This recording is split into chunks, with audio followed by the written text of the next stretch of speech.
Morning, dear aspirants. Today's news.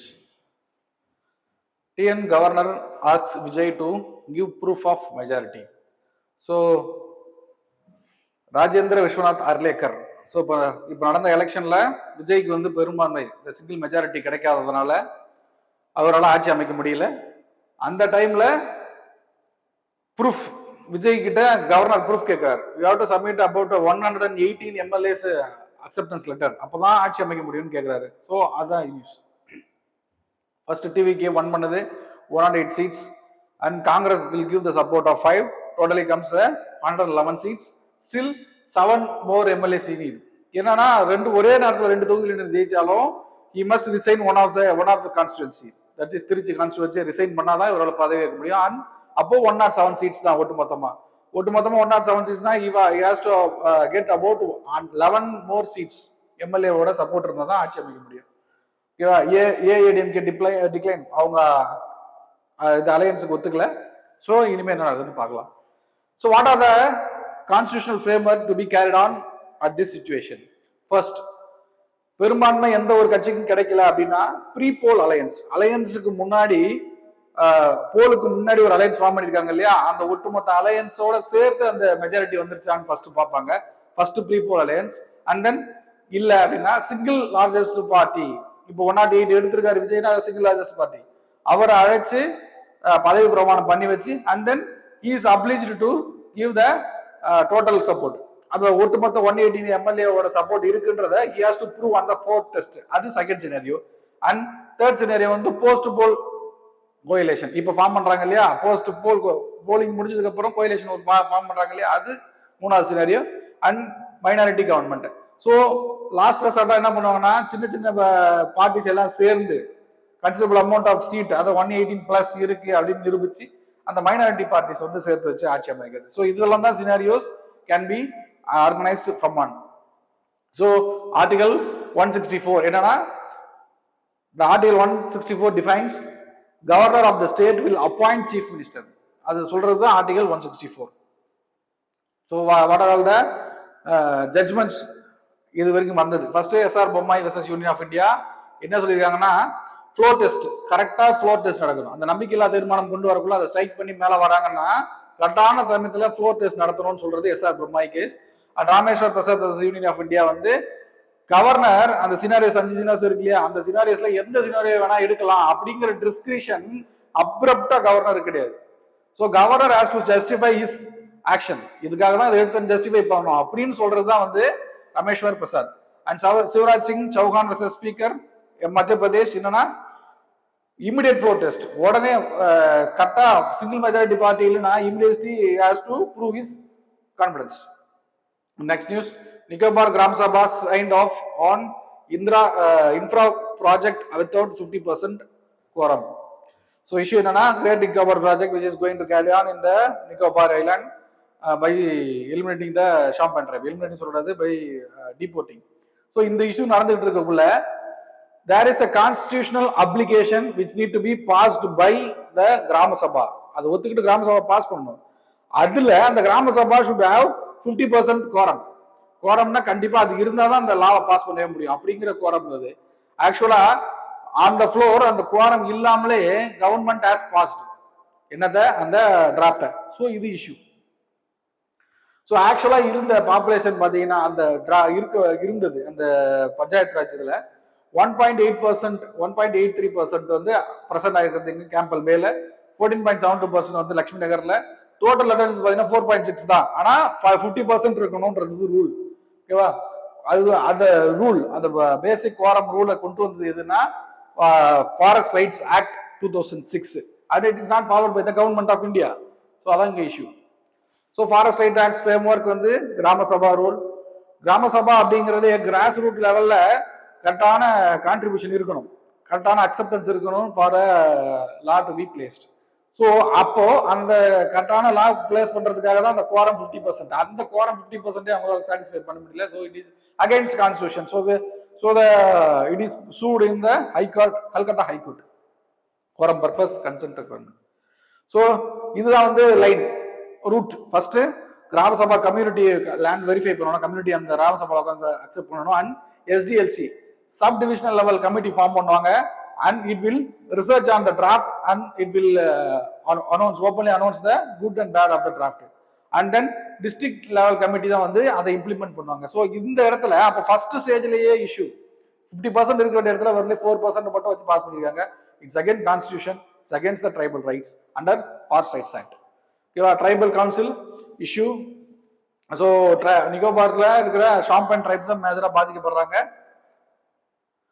So Calcutta high court இந்த issue வந்து கல்கட்டா ஹைகோர்ட்டுக்கு முன்னாடி போயிருக்கு. And the legal point was FRA Forest Rights Act rules 2012 has been breached. அதுதான் ஃபர்ஸ்ட் எடுத்து வைக்கிறாங்க.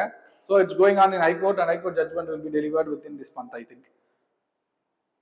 So next news, Chief Justice of India role in Chief Election Commissioner, Election Commission appointments was temporary pending new law Supreme Court. என்னன்னா first Chief Election Commissioner appoint பண்றதுக்கு select committee இருக்காங்க இல்லையா, அந்த select கமிட்டியில chief justice of India வந்து include பண்ணிருந்தாங்க. யாரோ ஒரு அனுரூப் கமிட்டி அப்படிங்கிற ஒரு கமிட்டி ரெக்கமெண்டேஷன்ல. And then later it was decided that Chief Justice of India's role was not complete in there, and that is தேவலன்னு முடிவு பண்ணி and supposed by law Parliament can alternately change the Chief Justice of India's post with any other minister. So அதுதான் situation arise ஆனது.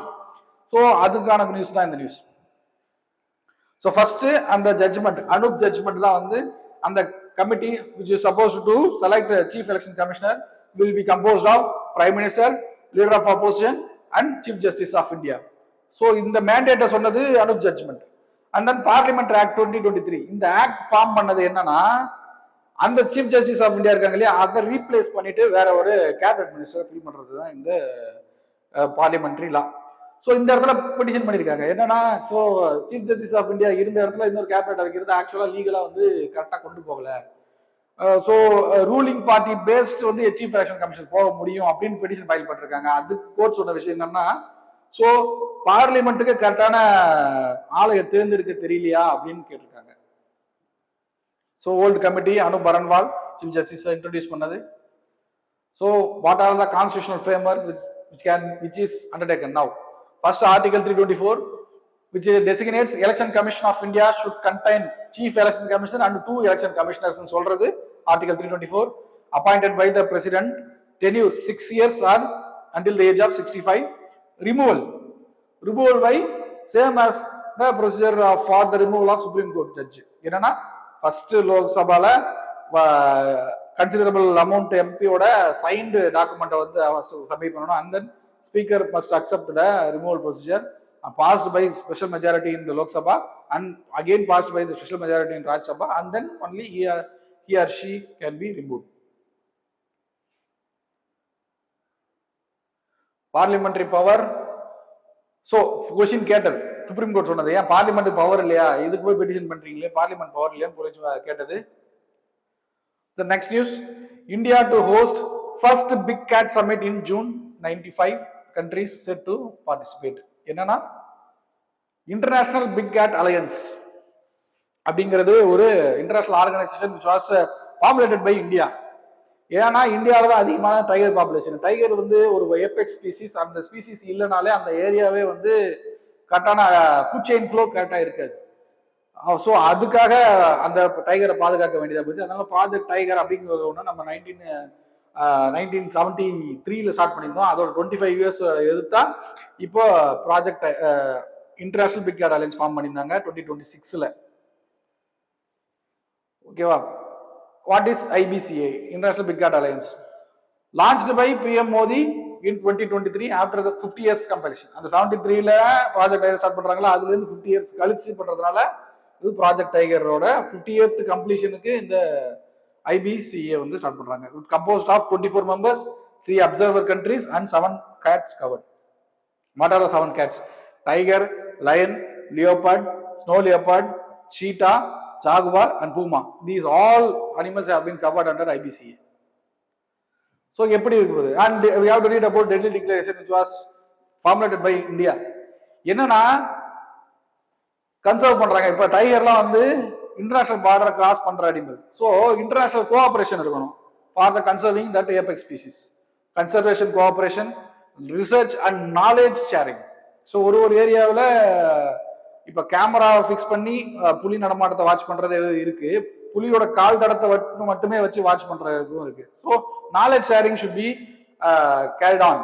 அப்போதான் வந்து கரெக்டான objective attain பண்ண முடியும். Combat illegal wild life trade, climate and habitat protection. Climate change வந்து அதிகப்படியான tiger மட்டும் இல்லாமல் வேறு வைல்ட் லைஃபையும் பாதிக்கிறதுக்கு ஒரு பெரிய ரீசன் என்னன்னா இந்த கிளைமேட் சேஞ்ச். ஸோ இது எல்லாத்தையும் கன்ஃபார்ம் பண்ணுன்றது தான் இந்த டெல்லி டிக்ளரேஷன். ஓகேவா? India's role. ஏன் India, why should India take this first step? Because India holds about 75% of world's tiger population. அப்போ நம்ம தான் ஹோல்டே அங்கே அதிகப்படி. அதுவும் இல்லாமல் நம்மளோட நேஷனல் அனிமல் வேற, நம்மளோட ப்ரைடு வேற. ஓகேவா? So we have to take that. Mark question. Analyse the implications of flawed consent process for the rights of Nicobaris and Shampan tribal communities. How can genuine, free, prior and informed consent be ensured? ரெண்டு பக்கத்துக்கு 150 words எழுதி photo எடுத்து அனுப்புங்க. Thank you.